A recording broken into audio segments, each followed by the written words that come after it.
Welcome back, everybody. This is Eric and Chad here with Iraq Veteran 8888. Today we got another Gun Gripe episode for you. Today's Gun Gripe is going to be called Unintended Consequences. What does that mean? Exactly. So what we're referring to is the way things are going right now in the gun industry post-Trump. You know, Trump was elected.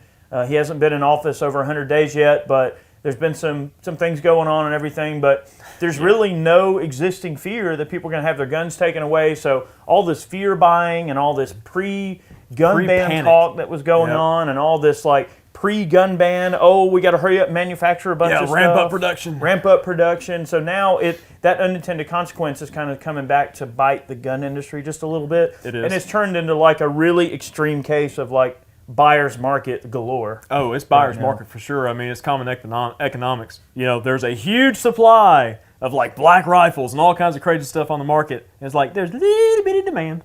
Yep. You know, so I mean, I've been seeing all these advertisements like come through my email, like ARs, like Ruger AR 5.56s, like $500. Like buy this gun and get this for free. You Smith know, & Wesson M&P Sports for like $449. $499. I mean, whatever. Yep. You know, just all these crazy bargains on like ARs and stuff because all these companies ramped up so much production in fear of a Hillary presidency, and it didn't happen. And now they're just kind of like, what are we going to do with all this stuff? It's like, you know, I mean, how can you sell another AR in this market? It's just about impossible. I mean, the big scheme of things. I mean, that's just one thing too. There's, I mean, all these companies that are starting to lay people off because of the slowdown in the industry and slowdown on the buyer side of things. I mean, people just aren't buying like they were in the past 8 years with all the fear going on. You know? It's highly unfortunate too. It is. The last thing that we would ever want to do in this video is to make anyone feel awkward or weird about that. Or if you're in the gun industry and you're one of those people that's like losing your job, I mean, we definitely feel for you, and the bad part about it, it's like it's more of a cry for help than it is like, hey, let's look at the little person in the corner and make fun of him. It's definitely not like that. No, not at all. I think that, you know, we should try at every turn to support the gun industry and to do what we can. I mean, it's a big undertaking to, like, you know, they ramped up production and all this kind of stuff. So I guess how many entry-level ARs can you really sell? And that's the big thing. A lot of these companies were banking on the fact that, I mean, look at all of the companies that came out of the woodwork recently, and they've all got an AR-15 now, and they want to put their name on an AR. I mean,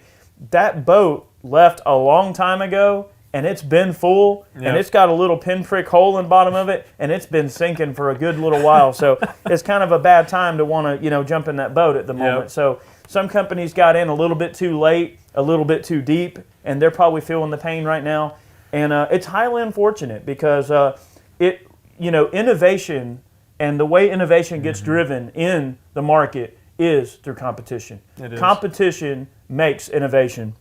And when people are like, wow, you know, there's a lot of stuff on the AR market, and the reason we keep mentioning AR specifically is because AR is one of the most common type of sporting, personal defense, hunting, military, you name it. It's one of the most common firearms that are sold really around the country. Everybody loves ARs. Suffice to say, utilitarian at that. I mean, you know, this video is not really just totally encompassing ARs. I mean, you know, like Eric mentioned, companies kind of ramping up production stuff and like innovation and whatnot going on. There's a lack of that really in the big scheme of things. You've got these huge companies like, for example, Remington recently.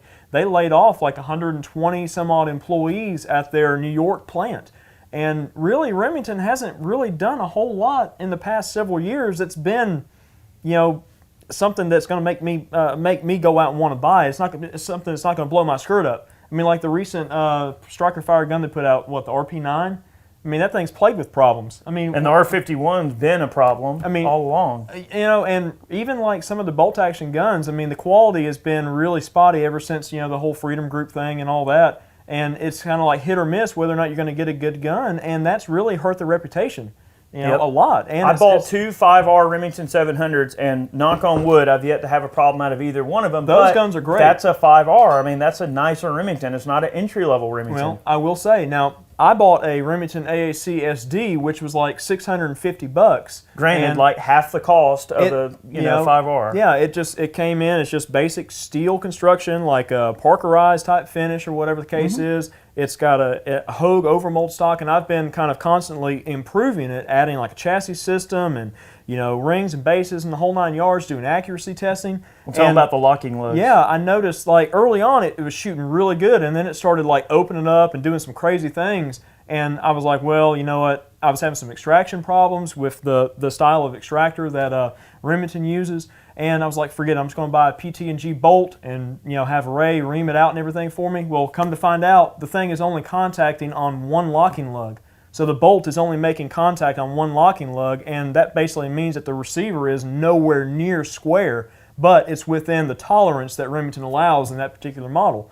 Yep. So it kind of turns me off to that. I mean, I've actually been looking at some of the Tikka rifles, lately, just because of the value that they possess. Well, this video is definitely, we're not intending to throw anybody under the bus. We're not doing that. But on the big scheme of things, I mean, a lot of the big names in the firearms world have had their share of quality control issues, and it definitely doesn't instill confidence in the people's minds. But kind of getting back to the main vein of the gun gripe is that, it is a buyer's market. So when it is a buyer's market, when the buyer is plagued with the arduous task of having to select which gun he wants to buy, and there's so many of them out there, and there's so many companies going, hey, we'll, like for instance, buy our suppressor, and we'll give you a $200 credit towards your tax stamp. Basically, we'll pay your tax stamp for you. Or when you've got a company going, hey, we'll give you an instant $300 rebate on this rifle or shotgun or whatever, it's hard to not want to take advantage of those.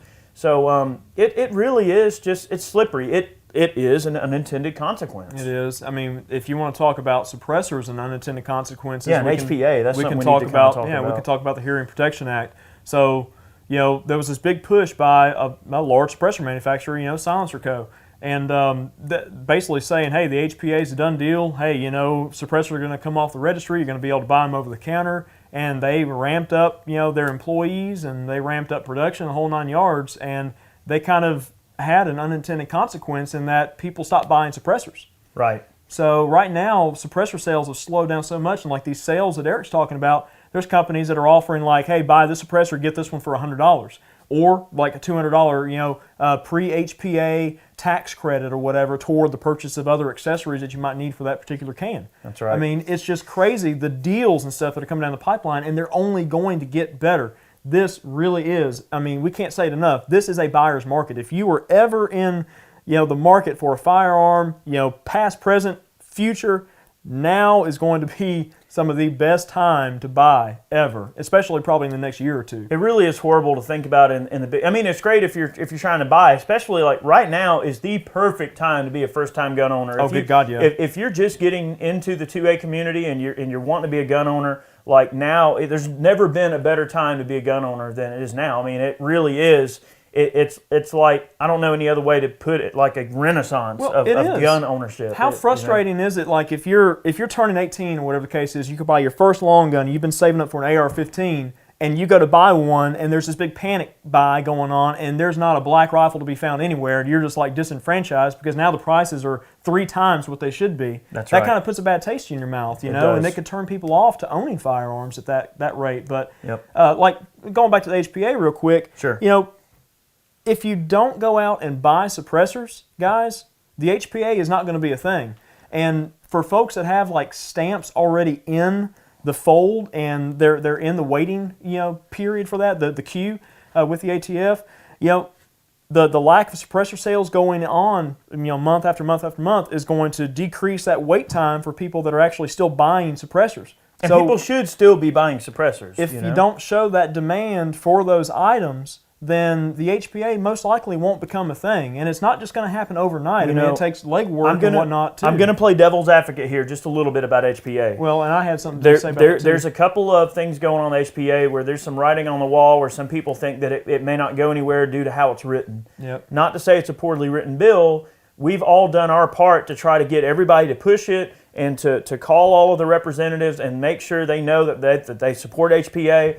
But it's just the way that it's written almost kind of makes it almost unenforceable in the way that, even though it's actually a lack of enforcement, it's kind of a, hey, we're giving you this back.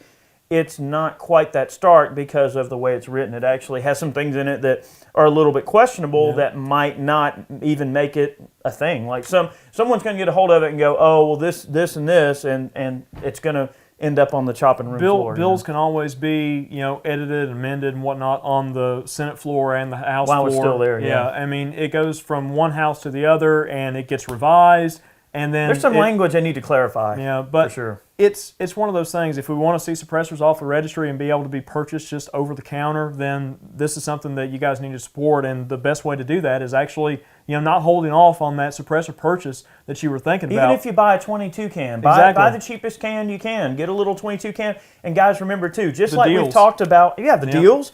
But then, just like we talked about in previous videos, how they've always tried to chip away a little bit of our rights at a time as they go.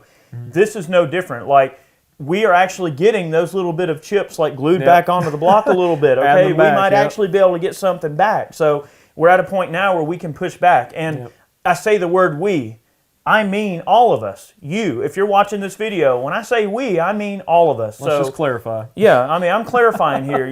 When I say that it's a time to fight back, we, the people, it's all of us. No matter who you are, we're all fighting back. And it's a great time to be in the 2A community.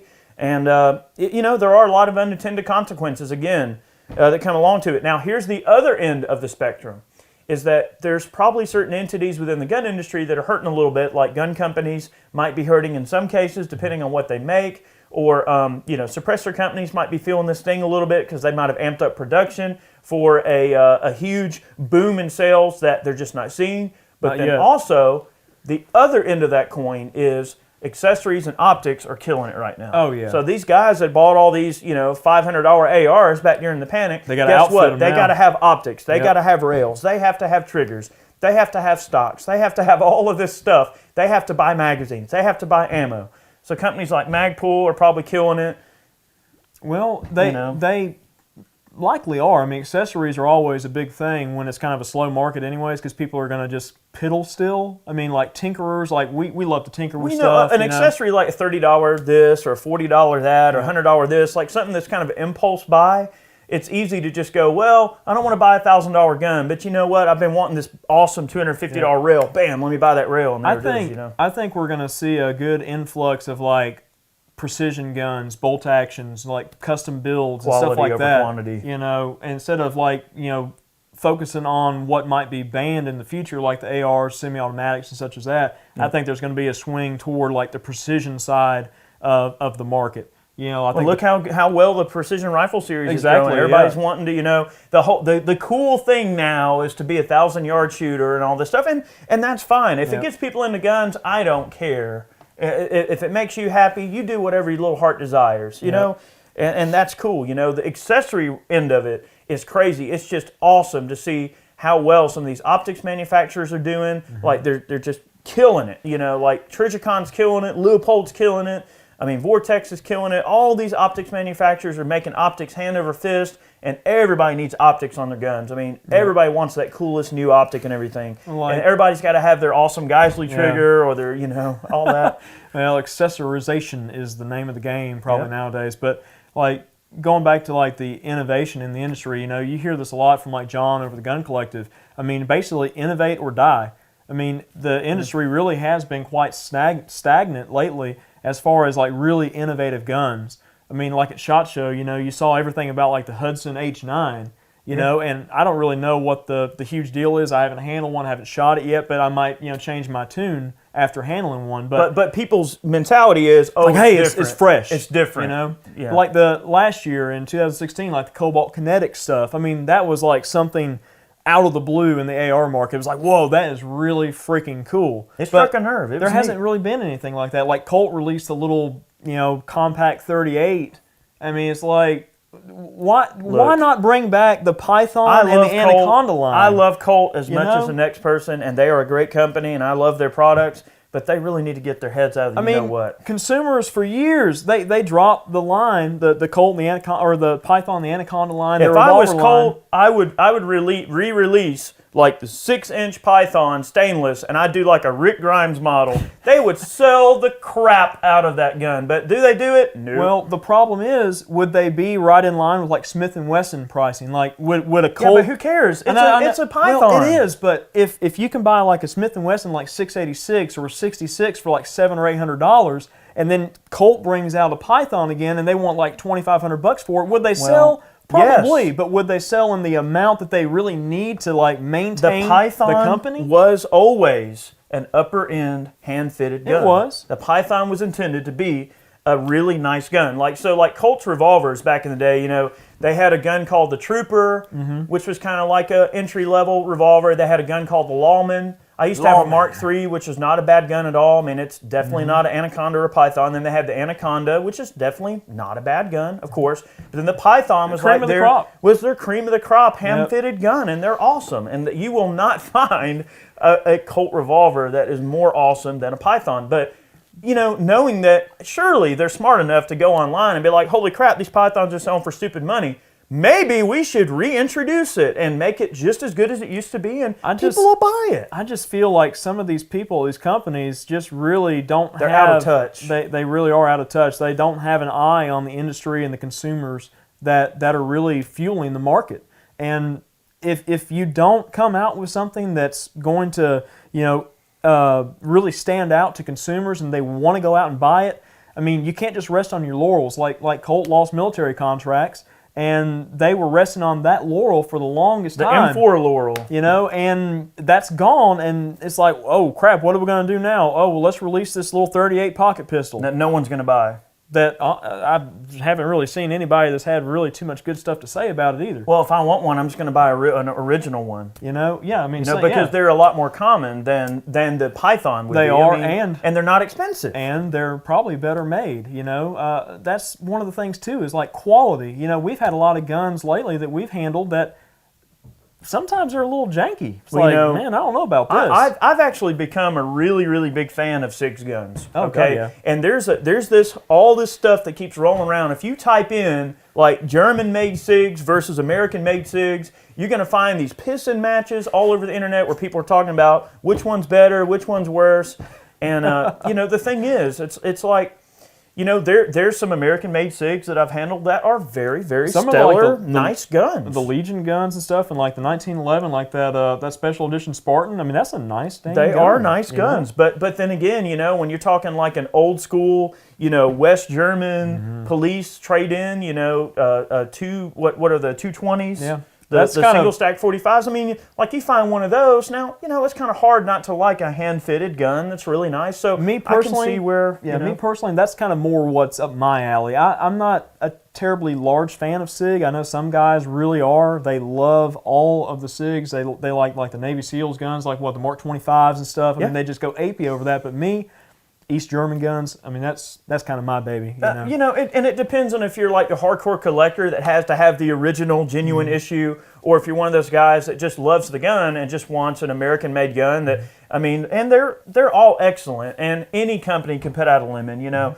This could go really far down that rabbit hole, but again, it's all about innovation. I mean, you look at so here's one where we're going to put someone down and lift them up at the same time. I mean, look at Ruger.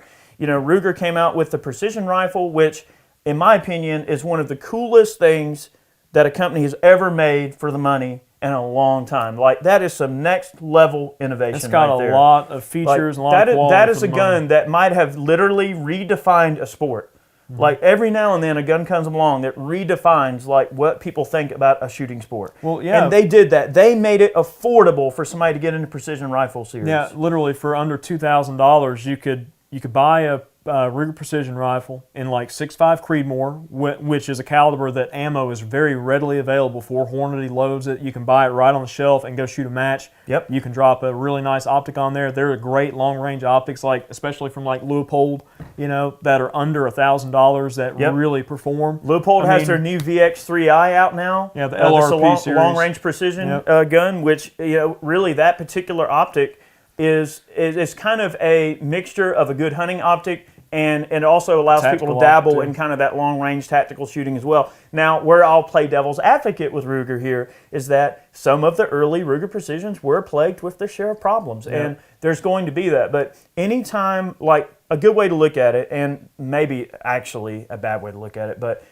a way you can look at it is if you're trying to get to the moon, right? You're trying to shoot a rocket to the moon, you're trying to visit the moon. Well, you're probably going to screw up a few times trying to shoot high. Like, when you set your sights high and you set the bar high for you and for your competition, you're going to screw up somehow. Mm-hmm. So for them to have come out with such a daring type of design, I feel like, I mean, yeah, you're going to have your share of problems on an early gun. I mean, you know, you look at like the Smith & Wesson 2.0, the M&P, the new one. You look at the CZ-P10 compact we did the video on. I mean, there's so many new things coming out that are truly innovative. They're kind of new and old. New and old to some degree, but the point is, it really does drive the point home that it is a buyer's market. Well, there's a ton of stuff out there. A lot of competition on the market too, and you know, competition, like you said early on, drives innovation. It really does. I mean, like when I was 17, 18 years old, going shopping at gun shops and things like that, I would have never. I mean, there wasn't even a third of the guns available back then as there is now. So what ARs were on the shelf when we were that age? I mean, like when I was shopping for ARs early on, when I became of age to be able to buy an AR-15. I mean, you could go in the shop and maybe see like a Bushmaster A2, like a full-length A2 Bushmaster, or like maybe a Colt that's like a post-band with like all the bullcrap features on it that nobody would even want anyway. I can think of 3 and brands. Maybe a DPMS. Well, 4 brands. DPMS and Olympic Arms. Yep. Those like an Olympic, a DPMS, or maybe a Bushmaster. And like we were talking about earlier, Olympic Arms is no more. Yep. They've gone the way of the dodo. That's right. You know, in the big scheme of things. And, you know, Bushmaster, they've been taken over by a conglomerate. Yep. And, I mean, you know, there's so many companies to choose from. It can almost, it's good and bad because it's almost overwhelming. It's almost too much information. It is. Like, which ones are good, which ones suck. You know, how do you differentiate that? That's right. You know, but it's well, tough. that's our job, is to try to help you guys, sort through it a little bit. But, you know, if we said anything in this video that might have upset anybody, we're definitely not trying to throw anybody under the bus. We're trying to be supportive. You know, this is a cry for help, not an accusation. Okay, definitely so. We want people to understand what is kind of the lifeblood that's kind of being drained from the gun industry right now. So. You know, I hate it that folks out there are losing their jobs because of the slowdown in the industry. I hate it when American jobs get lost because of lack of enthusiasm on the buyer side. Yep. And I think that really what we need to see as far as industry-wide goes is companies coming out of the woodwork that really have something innovative that can create those jobs and be able to produce products that people want to see. And that listen to the consumers and listen to their customers. They listen to the 3-gun shooters who are giving them feedback. These big companies out there, that's exactly what they need to do. I mean, you need to listen to the people out there who are crying for this particular product or whatever, and you need to do it. Don't just rest on your laurels and just say, oh, we're just going to do this that nobody wants. Well, that's one reason that we wanted to get that little CSA 45 out, because we thought it was a really interesting gun. It was new, and it was a veteran-owned company, and he really had a vision and wanted to do something with that. So, well, it's something to different. me, it was really cool. You don't see a piston-driven 45, really, I mean, in that sort of platform, and it was just a neat gun, So really, I think that's where it's at, guys. Innovation, you're going to see a lot of really cool new stuff, and, you work hard for your money. Spend it where you think it applies to you, and that's the really cool thing about it. It is a buyer's market. So, guys, is there something that we left out in this video? Is there an instance where maybe you came across something at a gun store where you're like, hey, this is cool and it's underappreciated? Or, hey, maybe you bought something and you're like, man, this gun's a turd? Let me know in the comment section below, and maybe we'll address your concerns in a future video. But thank you so much for the support, guys. Your support is greatly appreciated, and you have no idea, the guys that buy man cans to help support our ventures and what we do to help support this content, that means a lot to us. I mean, the people that constantly come on here and they comment, there's certain users on here, or viewers that watch our channel, that I see they comment on every single video, and it's that community that is so awesome to me, that people support us on a continuous basis. And especially when those same people are like, hey, we're watching this video, even though I may not really like this concept much, but I want to support you guys, and I wanted to learn something. So that eagerness for people to learn is so awesome, and we really appreciate that enthusiasm we get from people. Especially the long-time viewers, too. I mean, viewers that have been with us from the beginning. It's really awesome to see that they're still really active with the community on here. We really appreciate that, and it's very humbling. Thank you for that. We appreciate that. So, guys, we'll catch you next time. Much more on the way. More gun gripes, more firearms facts, which we're actually about to film one here in a minute. We've got more meltdowns, more gun reviews, more reloading, more gunsmithing. We're kind of a jack-of-all-trades YouTube channel when it comes to guns. We do it all. So, guys, thank you. We'll catch you next time. See you guys.